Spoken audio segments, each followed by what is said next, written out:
This time we're looking at Legion of Superheroes 267 from 1980. Gerry Conway, Jimmy Janes, Dave Hunt, Jack C. Harris, editor. Cover by Dick Giordano. That's weird. I mean, I know you're right about that. I've got Gene D'Angelo listed here. I don't even know who that is. He's the colorist. Probably. Oh, yeah. Yeah. And Milton's Snappin'. Yeah, Milt Snappin' and Gene D'Angelo. Those guys both did a ton of DC stuff, as I recall. It's a good name, Milt Snappin'. Yeah. It's a comic book name. The cover is good. It's a little weird. The inside of their shuttle, as drawn by Giordano, is like kind of like an EC Wallywood kind of spaceship. Yeah, I like it a lot, except it does seem like maybe they decided to blow up Element Lad to make him more prominent on the cover or something. He seems kind of unnaturally wedged up against the window there. Yeah, and his I guess it's his left leg here is kind of foreshortened and too short really weirdly. Right. And he's wearing this chunky spacesuit version of his normal uniform, which doesn't appear in the comic. Yeah, it's just weird. It's weird. It looks like they cut it out, blew it up, and then redrew legs on it or something. Uh-huh. His head looks like it's not attached the right way either. Oh, that's because he's dead. His hands are touching the window. Oh, but then his legs are not touching the window. Just a kind of a bad drawing, I think, to be honest. Yeah. And then the drawings of Colossal Boy and Bouncing Boy in the foreground are also a little, it looks like they're using their powers or something. Like Colossal Boy looks like he's really big and the desk is up too high. And then Bouncing Boy kind of looks inflated, like Dick Giordano's not used to drawing fat guys or something. Yeah, and it looks like he drew like 4 kind of dynamic poses, and then as an afterthought drew the spaceship around them. Mm-hmm. Duo Damsel's kind of strangely situated, but immaculately posed back there. Her leg looks a little strange. The one that's right by Colossal Boy's head there, it's like really wide. Yeah, I don't know. I kind of like to look at the original of this. I bet there's almost seems like some kind of surgery happened to this original artwork. I think so too. There's an 8-page revelation, the secret origin of the flight rings, in this issue. Probably the most interesting thing in the issue is, in my opinion, but we'll get to it. Is this the first time we've encountered this version of the logo? I don't think so. I think it's been on it for a couple issues. Okay. It's not a bad logo. What do you think? Yeah, I like it. That's a lot. I don't know that it's not my favorite, but I do like it a lot. Yeah, I'm trying to think of what the one prior to this was. Oh, it's that really bad one, huh? The Superboy and the Legion logo. That's super ugly. Yeah. It's definitely better than that. I guess it's the one after this, the one that's into the 80s on all the Pup Levitz and Giffen ones. Mm-hmm.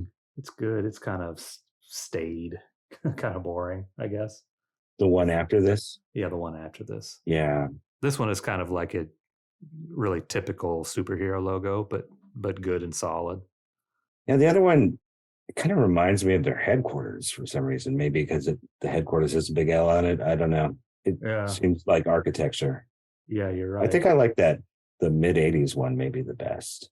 The one in the first Baxter series. Oh, that one. Yeah, I guess I do like that one. That one, they kind of recreated it for the New 52 series, but it doesn't look as good on that at all. Like there's something missing. It looks really kind of, it's almost the same, like the proportions are the same and the styling is really similar, but it's like there's some little bit of character that didn't make it into it. Right. Tried to update it. Yeah, it just looks all vector-y and On to the issue. This is actually the second part of The Genie Saga. the Genie saga. In the last issue, Bouncing Boy and Duo Damsel released a genie on who was on this. His bottle was in a chunk of ice on this frozen planet that Bouncing Boy and Duo Damsel were working to colonize, because that was always Bouncing Boy's dream, was to become a colonist. Right. And then so this genie gets released and he goes on a rampage and they can't get him back in his bottle. And I believe that's about all that happened. I think they destroyed it, right? Yeah, they reveal in this issue that they accidentally destroyed the bottle. Mm-hmm. And in this issue, they get him back in the bottle. I don't know. It's a dumb issue. It's a really boring story. Yeah. The genie, as soon as he's released, starts heading for Earth.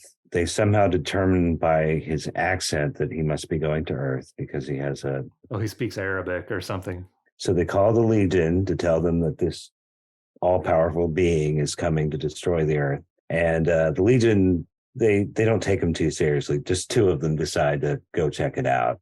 Element Lad and Colossal Boy decide to go try to intercept this guy in space. And they get rammed by the genie, and that is why they are floating unconscious in space at the beginning of this issue. Oh, and I should also mention that Duo Damsel and Bouncing Boy are also heading towards Earth, but the genie's far ahead of them. Yeah, they've caught up at this point.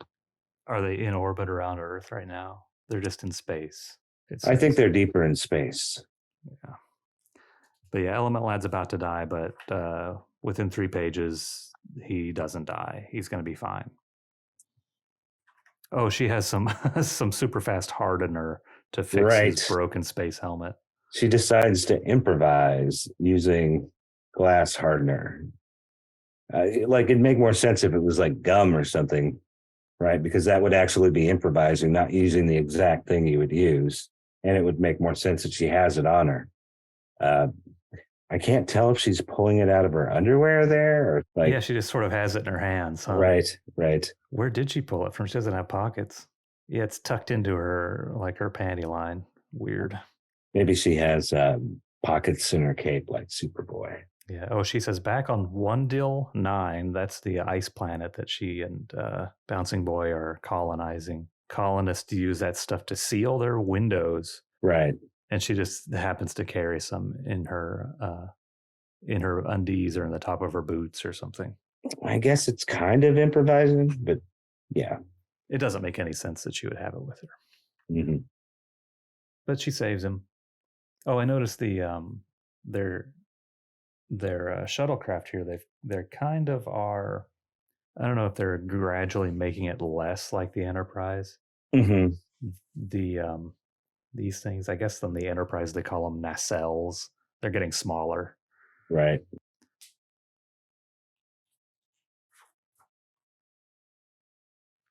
There is this part where they kind of flash to a volcano planet orbiting a red giant sun, and there's kind of an interesting like mining society that they introduce here that lives in these kind of stilt cities. Right. Kind of a tripod. Yeah, just to mine the whatever the riches. I tried to look into that. It almost seemed too good. Like, I would not be surprised if this was lifted from like a science fiction short story somewhere. It just seems too original an idea to just be kind of a throwaway. Yeah, exactly. When you consider the level of ideas throughout this comic, just in general. And it says they're plundering the riches of this planet, which plunder is almost always negative, right? That's like stealing. I would say that. It's not neutral like I don't know, spelunking or something. But they aren't especially depicted as evil, but I guess maybe they're just they're like the American Empire in space.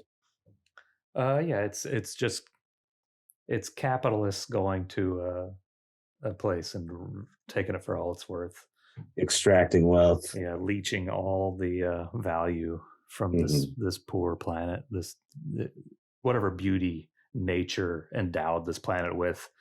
It's actually worth money, so we're taking it. They've got to increase profits for the shareholders. Yeah. And they introduce these two characters who are miners and also lovers.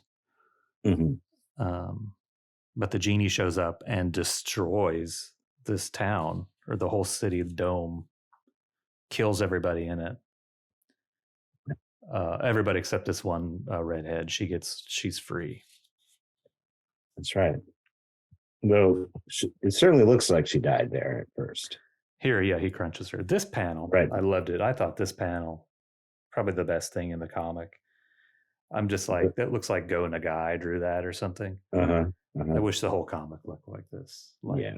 I wish Go Nagai had drawn the genie and the Legion of Superheroes. If it's going to be as stupid as this is, get somebody better to draw it.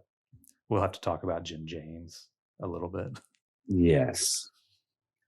But this page is actually decent, like the explosion of the city and the multicolored, like the magenta lava flow stuff, and then this crazy face. It's pretty decent, I guess. Yeah. It looks like she's going to fly into his mouth in her little ship. Right. Yeah, here's the shuttle again. The little buoys on the side are even smaller again. Maybe they got a letter from Universal. Oh yeah. Well, Paramount. Oh, sorry. As my employer, I'm required to defend Paramount. Right. We have a very buff looking Element Lad in this panel, and an actually thin looking Bouncing Boy. Yeah, it's very off model here. Though Element Lad seems to change quite a bit through the book. Like they are very inconsistent with him, and he doesn't have his trademark curly hair yet. Yeah, it's kind of wavy. It's actually different, and on this page, it's different in every panel. His hairstyle, right? This is, I think, it was about 364. Jim James's first issue, or 264. Am I right about that? I don't think he's been on it very long. Okay. I read his interview in the Legion Companion, and he was kind of a commercial artist, illustrator before doing Legion, and it's about the only project he ever did. He did some stuff for like some horror stuff in maybe Eerie, and then Legion. And he seemed disappointed with the inkers he had on Legion. Yeah, I'm a little disappointed myself because Dave Hunt inked this. He inked both stories in here. And as we'll see when we get to the other one, like I think the later one is very successful. This one, not so much. Yeah. The previous issue was Jane's and Frank Chiaramonte. And that art looks like, I don't know, it looks like a lot like Steve Ditko art to me. Like I was remembering back and I was like, is that a Ditko issue? But it's not. It's Jane's. Yeah. But it's really the parts on the with Bouncing Boy and Duo Damsel at the beginning, they do look kind of like Ditko. They look like the Ditko Legion stuff a little bit. But really kind of static and kind of right. I don't know, not very dynamic sure comic layouts. Here in the plot, they start to reveal that I think they're saying that all genies are actually these guys from an alien planet who wanted to be conquerors, and then the Guardians shrunk them down and put them in bottles and sent them across the universe. Right. And so all the genies like Aladdin that we've ever read about are these alien guys. Yes, it's strange. It's probably just a coincidence, but of course they ended up sort of retconning the original Green Lantern and connecting him to the Guardians and saying that the Guardians took the wild magic in the universe and put it into the lantern Alan Scott found and put it on Earth. But that's what this idea reminds me of. Also, it seems like Barry Gil Kane, the Guardian. Oh, right. Of course, he created those guys. I believe he was certainly the artist when they first showed up. Yeah, I know he did a lot of Green Lantern. I think James probably took some influence from Gil Kane. Yeah, This interview made him sound like he was, kind of a fan of these most famous artists, like Kirby and Ditko specifically. But I assumed Gil right. Kane would be in that on that list too. Yeah. Or maybe he was just drawing from a picture. That could be too. Just some reference they gave him, huh? It is very, very reminiscent of some of the Gil Kane pictures of the Guardians. And here they show the what's this fucking guy's name? Klaatu or something dumb. I think that's right.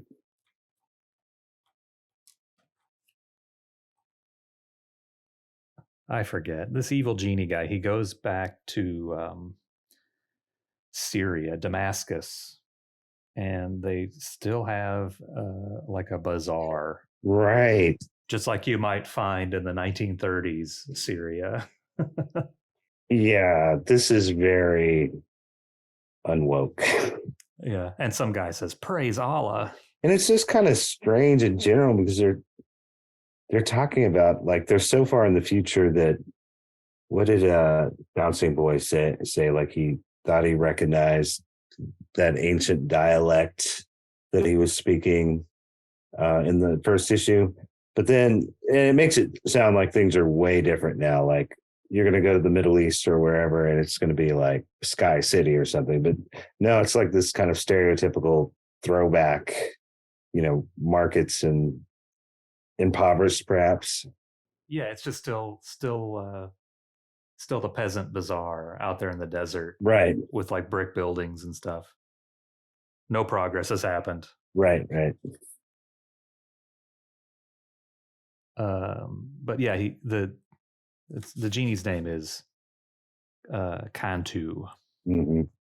All Cantu learned was hate. Oh yeah, this the reading order in this panel is very messed up. It doesn't make any sense. You read the caption. The caption says hours have passed. Element Lad speaks, Right, makes and sense. you read his balloon. You read his balloon first because it's the closest to the top. And closest to the narration Yeah, leads right into it. he says the Guardians sure were wishful thinkers, believing the Jinn would learn humility from their plight. Duodamsel says all Cantu learned was hate. Bouncing Boy says, "Yeah, I freed him," and then Right. Colossal Boy, he doesn't respond to anyone. He says, "Looks like that's just what he Uh-huh. did too." What's he talking about? I still don't quite get. Is he talking about? Is he referring to Bouncing Boy saying, "Yeah, I freed him"? Looks like that's just what he Uh-huh. did, or did he learn hate? I guess that's what he did. I'm supposed to read here, I here, think and then he's after here. Element Lad, right? No, because Element Lad says the Guardians believed the Jinn would learn humility, and Duodamsel says all this guy learned was hate. Right. But it's as if they're maybe Duodamsel and Colossal Boy are speaking at the same time and both replying to Element Lad.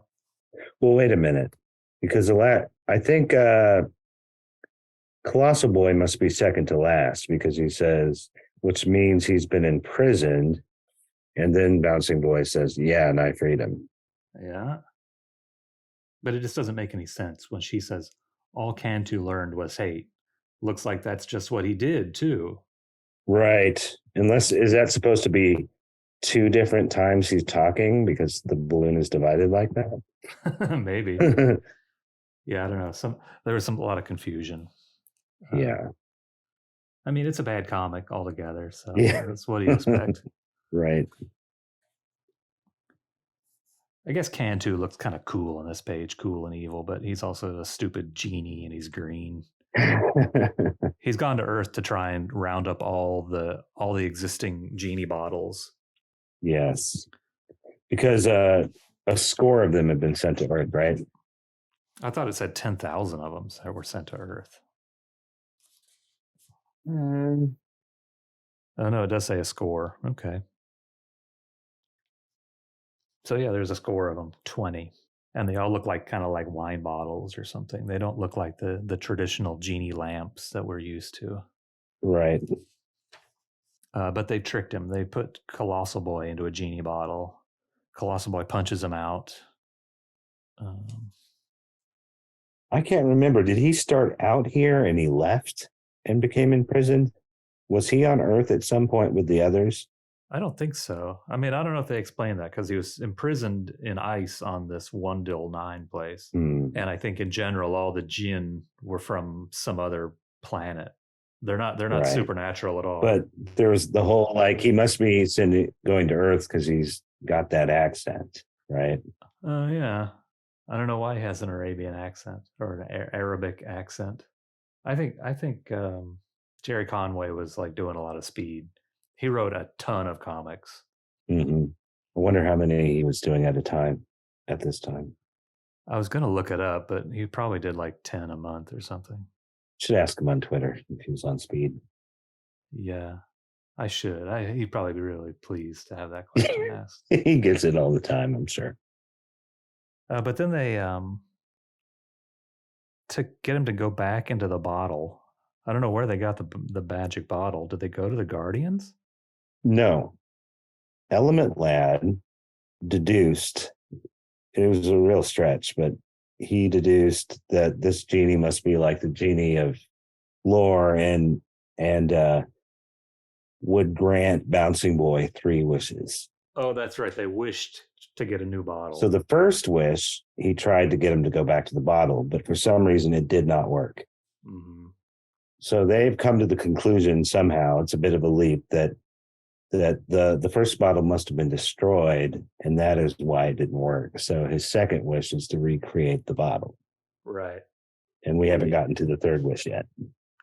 I mean, it's so weird that that's like just a foregone conclusion that those are the genie rules. Mm-hmm.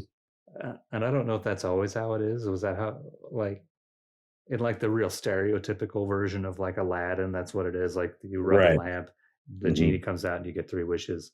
Yeah. And the genie tells you that. And then after the third wish, I don't know, like I think in this one they say after the third wish, they're free. That was the stipulation the Guardians gave them. Oh, okay. After you grant somebody 3 wishes, you're free. Mm-hmm. But I don't know, in the Aladdin stories I've heard, he goes back in the bottle, doesn't he?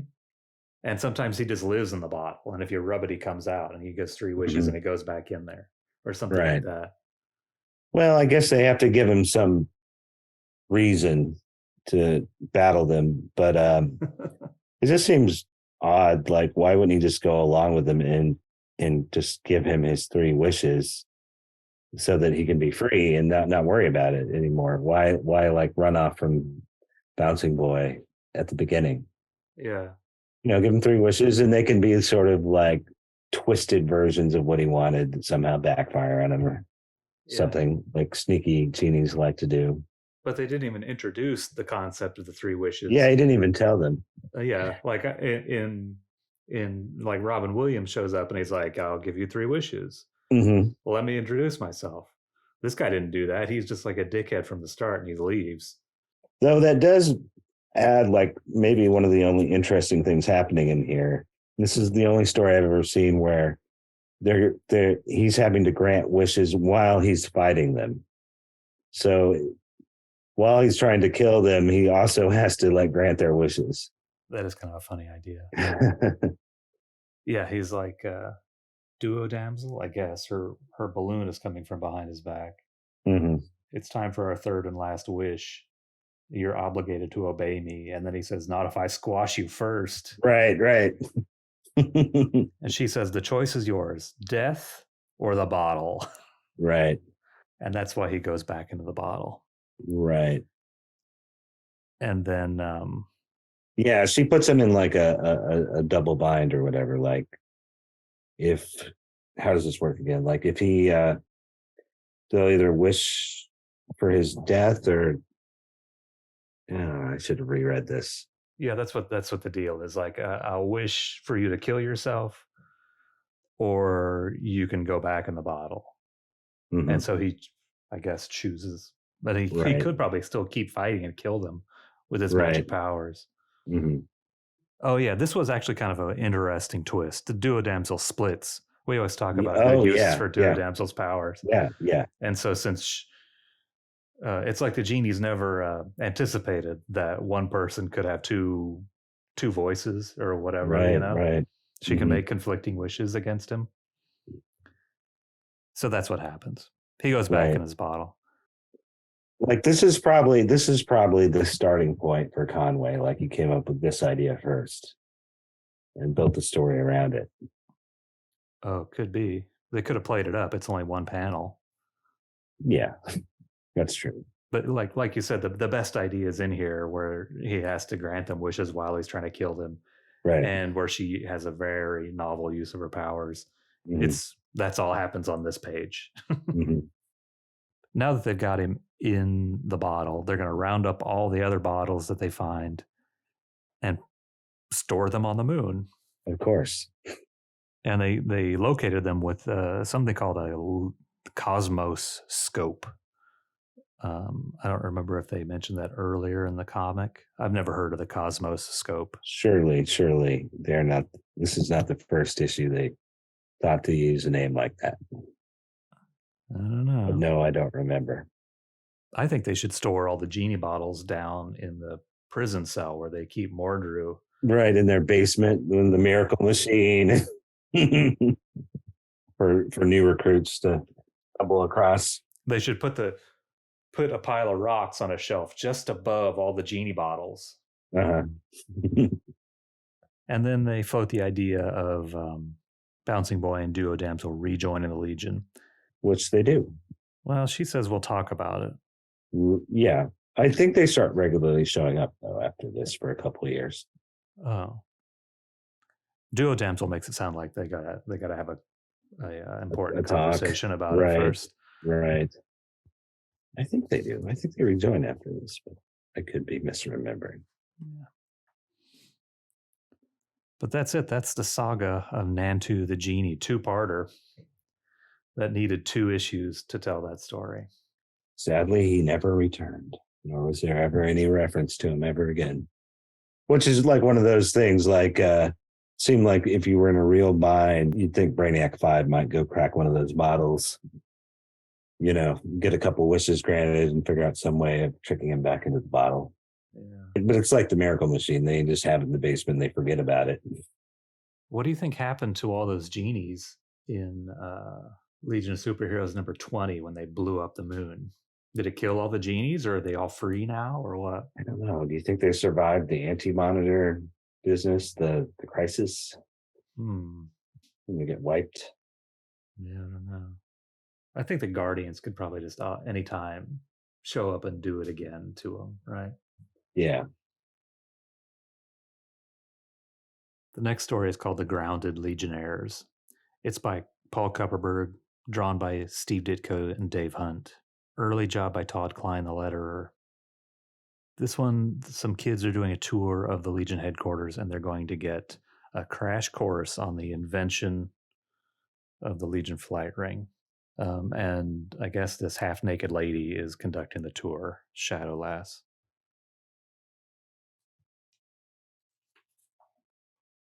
And this actually refers to a early Legion story. This isn't a completely fabricated backstory. Like some of this did happen in the 60s comics. Yeah, I've read this this one with Legionnaire Lemon. Yes. It says Adventure 305, but it's reprinted in Adventure 403, I think, where Mon-El puts on a disguise as this other guy. Mm-hmm. But with like the dumbest name. It's just Mon-El backwards or whatever. Right. Almost backwards. But his name is Legionnaire Lemon. Presumptuous of him that he's not necessarily a Legionnaire yet. Mm-hmm. He even has a big M on his chest there. Not an L. It's an M for lemon. Mm-hmm. But Shadow Lass explains to these kids, like she jumps down in front of the kids. explains to him how they work and that they can become invisible. Some legionnaires choose to wear invisible flight rings because their cultures don't wear jewelry. Or if the artist forgets to draw them in all the panels, Right. the more likely reason for the invisible ring. But they say that this Legionnaire Lemon guy created the element that they use to make the flight rings from, element 152, as part of his initiation. I looked up element 152. It was actually discovered in like 1870. Really? Yeah. Oh no. It's like a rare earth metal. They use it to miniaturize technology and stuff. So basically everything that the Legionnaires have already has element 152 in it. Oh no, and they've been doing such a good job in this issue of actually referencing real science in it. When they mentioned the what do they call that, astronomical unit earlier on. Mm-hmm. I if I'd ever heard of that, I'd forgotten about it, but I looked it up, and of course it turned out to be a real thing. I thought it was just another like kind of made up science fiction idea. Oh yeah, they're real. I put them in a comic one time. Oh, it's like the distance between Earth and the moon or something. What the hell happens here? After Legionnaire Lemon invents element 152, some months pass, and I think this is a original story that sort of picks up on the Adventure Comics story. Yes. So Kupperberg had to stick with the element 152 anachronism, but this part should be all very scientific and makes sense. Mm-hmm. Maybe the previous, like several of the previous elements got downgraded to something else, sort of like Pluto stopped being a planet. No, you can't change them. It was worth a try. Yeah, you don't get the no prize for that. Mm-hmm. But they wind up confronting this guy who acts like he's been around before, but I've never seen him before. This clown named Vibrex, Master of Vibration. Quite a costume he's got there. Quite a costume. Yeah. Yeah, it's almost like, who's that Marvel guy? Bullseye? Does Bullseye kind of look like this? Yeah, I don't think so. Maybe he did early on. I don't know. There's somebody I'm kind of remembering who has this kind of circle motif. This guy's like circles goes all the way around to his butt, which is kind of strange. Like the one piece swimsuit part. Right. It looks like he has like a serviceable bad guy costume, and then he decided to put like a woman's bathing suit on over it. It's a cute bathing suit. Yeah. Oh, he uses his vibration powers to deactivate the anti-lead serum. Yes. And the lead begins poisoning him immediately. We looked at that issue of Adventure last week, 2 weeks ago, where Mono claims he's been going for maybe a couple of weeks without the serum, and it's not bothering him. But here it goes away, and he instantly gets sick with lead poisoning. Right, because this guy has like sort of complex vibrational powers. Like he's saying he can change the properties of things by shaking them. Like maybe it's changing the elements of them. I'm not sure. Yeah, he gained control over the vibrational rates of matter, and he wants ore. Mm-hmm. Oh, his vibrational power can alter the ore and make it even more valuable. So he's going to steal some ore and like make like super gold out of it. Really, his powers, they almost seem more like Element Lad's powers. Yeah, I guess so. But just with vibrations. Right. So they decided that wasn't imposing enough. Oh, but they wind up tricking him because he thinks his power takes out their flight rings or their flight belts, which it does. But then Brainiac secretly gives them flight rings, and they can fly and stop him. Oh, with the magic of element 152 and flight, Right. they're able to stop Vibrex from stealing the ore. I think the guy who's just after ore, I don't know, he doesn't seem like a worthy opponent for these No. four legionnaires. Like these are the guys you remember, you know, Right. Mon-El, Brainiac 5, and the two founding members of the Legion. Hmm. Like these guys should be able to take care of anybody. The fact that this guy's any kind of a challenge to them just seems like they must be having an off day, I guess. Right. Especially Brainiac 5 who comes up with this really convoluted plan to defeat him. I mean, this is why they've decided to switch to the flight rings. Just Mm-hmm. this decoy plan. Otherwise, they would have just been using their anti-gravity belts indefinitely, I guess. Yeah, how come he didn't come up with the flight rings just like, I don't know, like before bed one night? Right. It took this terrible threat of this screwball. Hmm. And I wonder why he didn't come up with some kind of like antidote to take this radiation from Vibrex and take Hmm. away his powers altogether. Right. I mean, I love the artwork. You do? I do. I think it looks great. I mean, I think it looks a million times better than the first story. I think it looks kind of on par. I mean, the Dave Hunt inks kind of make it look about the same in my eyes. As as regular Ditko. No, as Janes and Hunt versus Ditko and Hunt, it looks the same to me. Really, they seem like night and day to me. Like it Oh. seems very different. I mean, I still see the Ditko kind of ticks in here, of course.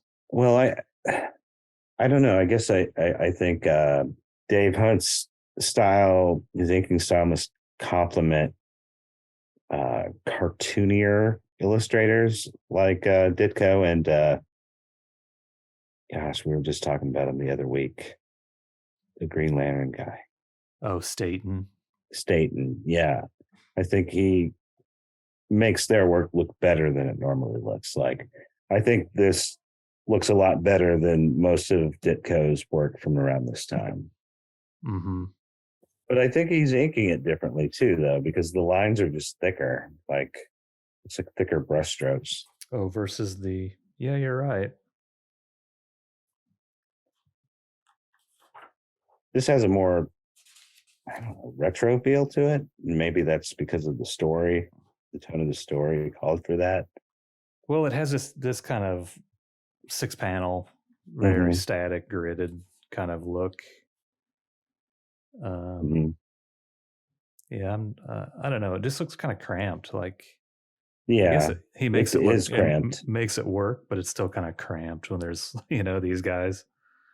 Yeah, there's a couple places like on the second page of the story where the dialogue is completely covering Lemon Lad's head. Yeah, yeah, you got all that. Yeah, very. It's like a Stan Lee used to do that to Kirby all the time I mean, maybe that's in the just early days. it. It's maybe a symptom of like maybe Kupperberg wasn't. Maybe Kupperberg didn't have the experience set, or he's just like at the mercy of condensing an adventure comics story into 6 panels or something like that. That it's just kind of Maybe, wordy. or it might be deliberate. I mean, it does kind of seem like the whole story is kind of a, I don't know, like an homage to those early super condensed stories. Like it has a lighter tone to it. Right. I mean, I like this story just as a story. I like it better than the stupid genie one. Yeah, me too. But it is just like just a little history lesson. Yeah, yeah. There's some pretty great panels in here, personally. Yeah, I like this next to last panel of Brainiac 5. Yeah, that's great. He looks kind of insane. I think I said this before, but it reminds me a little bit of Don Simpson, some of Don Simpson's work. Oh yeah, I would definitely agree with that. I wonder if Hunt is trying to have a little bit more fidelity to the pencils on the Jane's pages. Right. Mm-hmm. because I was looking at this Legion companion thing, and there's some pencil art from Jane's in it. Have you ever seen this stuff? I mean, I know you have this book. You may have never like made note of the Jane's section. I did read it at some point. I don't remember what the pencils looked like. Yeah, supposedly he drew for the covers. He would fully pencil whatever options for the editor to choose. Mm-hmm. And so there's like all these unpublished pencil versions of his Legion issue covers that are out there. And so, like, here's one. This is 272. Mm-hmm. Like, he has a Didn't really they use that one? They used that one, didn't they? Could be. This is the pencil art. It says. That's the block one. Looks like block in the middle.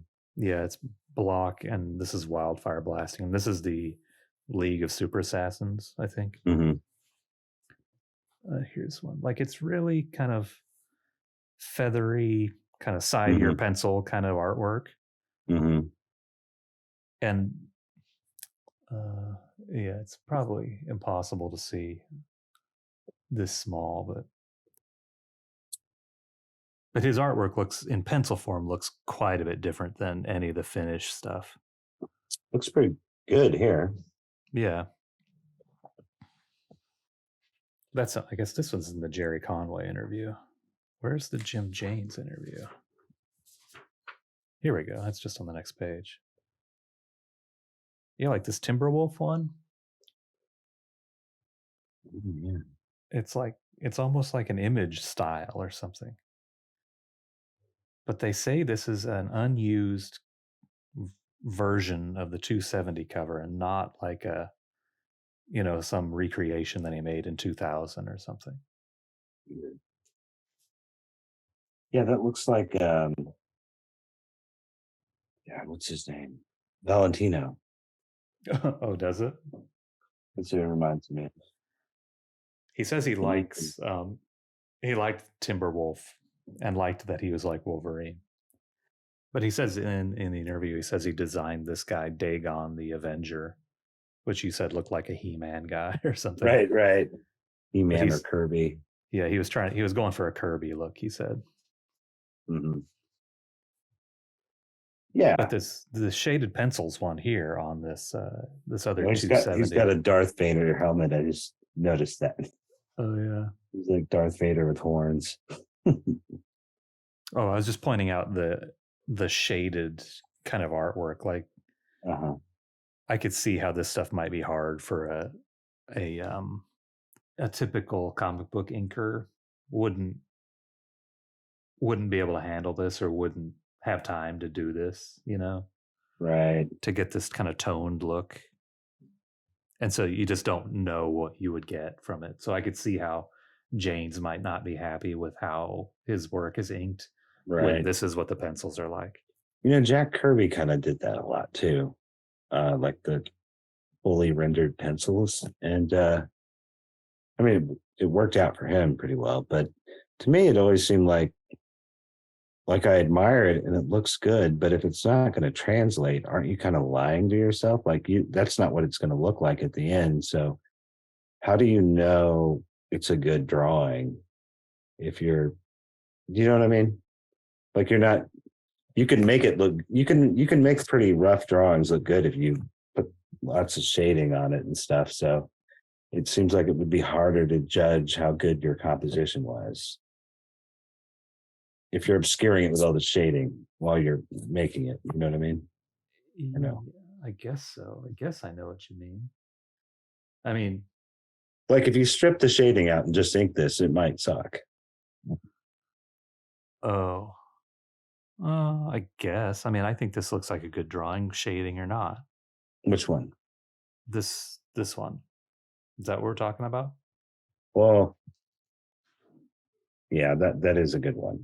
I can't get around that. But which one were you talking about?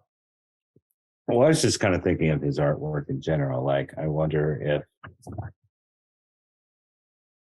I don't know, like some of his work is kind of bland, I guess. I guess. I mean, I think these covers look pretty good.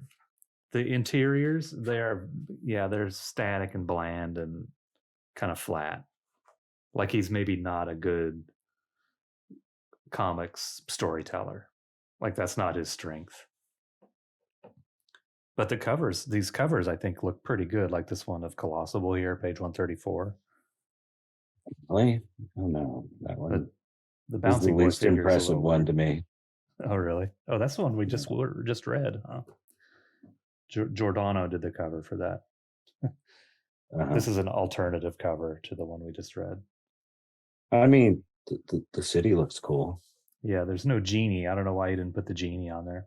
Yeah, this would be a very effective like modern DC cover because in this age of all these variant covers, the covers almost never have anything to do with what the interiors.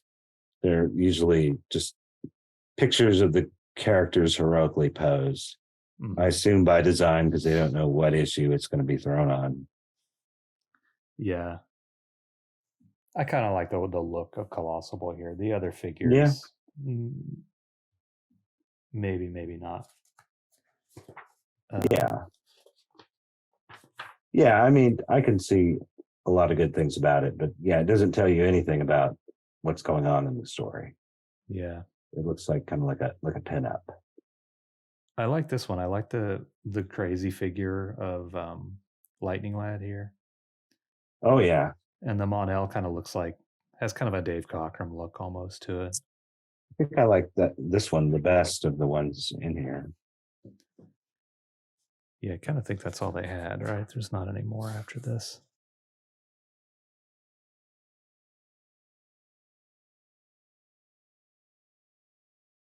But anyway, I guess we have to agree to disagree. I'm not too into Ditko, just in general. Okay, very well. But I guess I like these drawings better than the Janes. I don't know if I like the storytelling style. What about, do you have the hardcover handy? The one that has this issue in it. I wonder if the coloring is affecting the way we see it. Because I'm looking at the hardcover.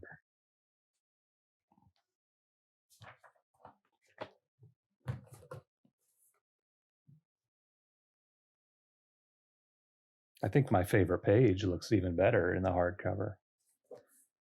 Mm-hmm. Oh, the pagination is different in this, isn't it? Oh, because there's no ads. So